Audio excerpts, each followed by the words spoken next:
तो भाई ये बोल रहे कि अरे भाई, मेरे ही घर तरफ 100 फैमिली के लोग में 70% मेल कैंडिडेट 25 से 50 के बीच अनमेरिड है।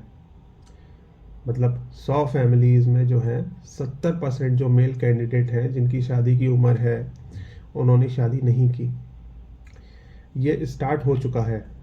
बस 5 से 10 साल रुको और ये नेशनल मुद्दा होगा। सही बात है।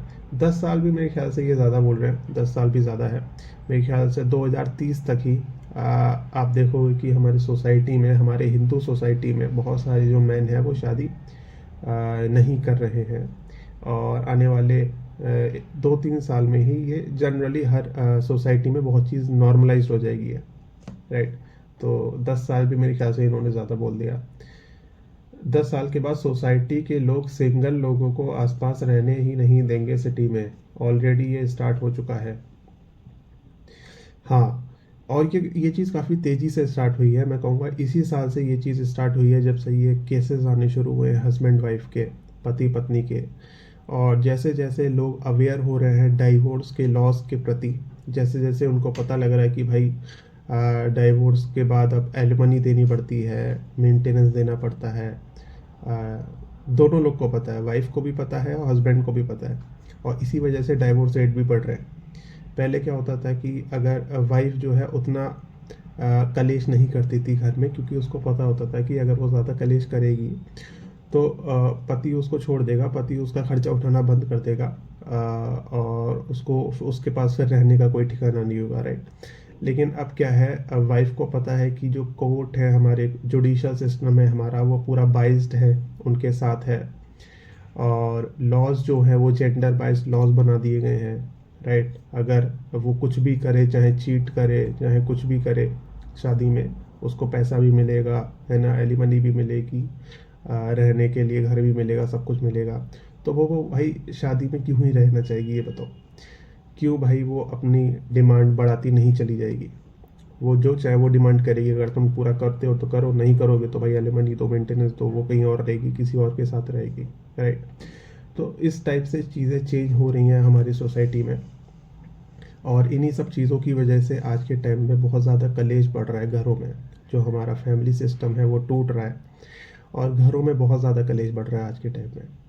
अगर लोगों का डाइवोर्स नहीं भी हो रहा है, अगर उनको एलिमनी नहीं भी देनी पड़ रही है, तो इसका मतलब ये नहीं है कि वो खुशी खुशी उनकी लाइफ चल रही है। भाई एकदम रो रो के उनकी ज़िंदगी कट रही है। वो बस किसी तरीके से अपनी लाइफ काट रहे हैं। और बहुत ही डिप्रेशन में जो है आज के टाइम में जो हस्बैंड्स हैं मोस्टली फैमिलीज़ में, उनकी लाइफ कट रही है। तो वो एक चीज़ है। इसीलिए इन्हीं सब चीज़ों को देखते हुए आज के टाइम में बहुत सारे यंग मैन हैं वो शादी से बचना चाह रहे हैं। शादी को उनके लिए एक पूरी तरीके से सोचा समझा ट्रैप बना दिया गया है। अगर इंसान शादी नहीं करता है तो भाई वो समझो 99% मुसीबतों से तो भाई ऐसे ही बच गया। राइट। आप देखो ना, उसके पास कितना फ्री टाइम होगा, उसके पास कितना, वो चाहे कुछ जो चाहे वो कर सकता है भाई। वो उसके पास इतनी फ्रीडम होगी, इतना मतलब कोई फाइनेंशियल कंस्ट्रेंट नहीं होगा उसके पास, कोई पैसा कमाने की टेंशन नहीं होगी। वरना मोस्टली क्या होता है कि जो लड़का शादी करता है उसको फिर आगे आगे अपनी पूरी लाइफ जो है ना, पैसे कमाने की टेंशन में ही निकालनी पड़ती है। पूरी लाइफ उसकी पैसे का यही टेंशन में निकल जाती है कि भाई घर का खर्चा कैसे पूरा हो। राइट। पैसे कहाँ से कमाए जाए, नौकरी तो नहीं चली जाएगी। राइट। इस टाइप से उसकी पूरी टेंशन में उसकी पूरी ज़िंदगी निकलती है।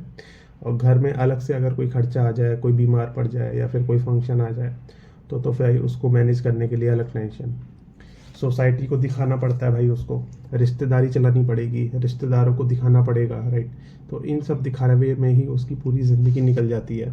और वो अपनी लाइफ नहीं जी पाता है। तो एक तो उसकी पूरी फ्रीडम लूज़ हो जाती है, उसको नौकरी से बंधना पड़ता है। वो नौकरी छोड़ ही नहीं सकता भाई अपनी, अगर वो शादी कर लेगा तो।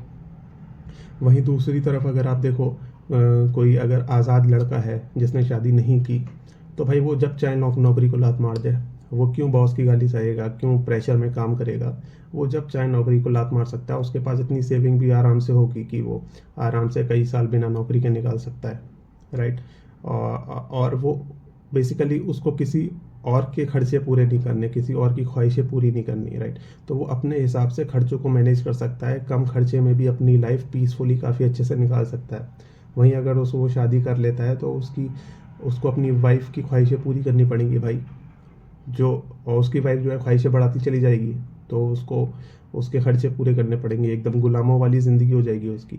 और मैं बताऊँ आपको, ये जो एडवर्टाइजमेंट कंपनी होती हैं, जो बड़ी बड़ी इंडस्ट्रीज़ होती हैं, जो बड़े बड़े बिजनेसेस होते हैं, ये जो सामान बेचते हैं कॉस्मेटिक का और इलेक्ट्रॉनिक्स का, और गवर्नमेंट जुडिशरी, ये सब लोग पता है आपके वाइफ को टारगेट करते हैं।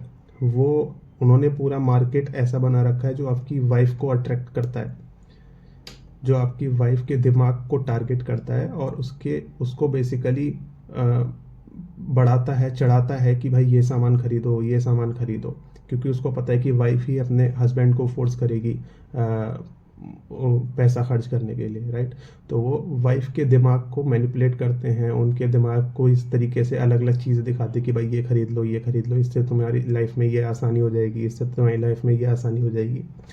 तो इस टाइप से चीज़ें चल रही हैं, और इस टाइप से वेमेन के माइंड को मैनिपुलेट किया जा रहा है।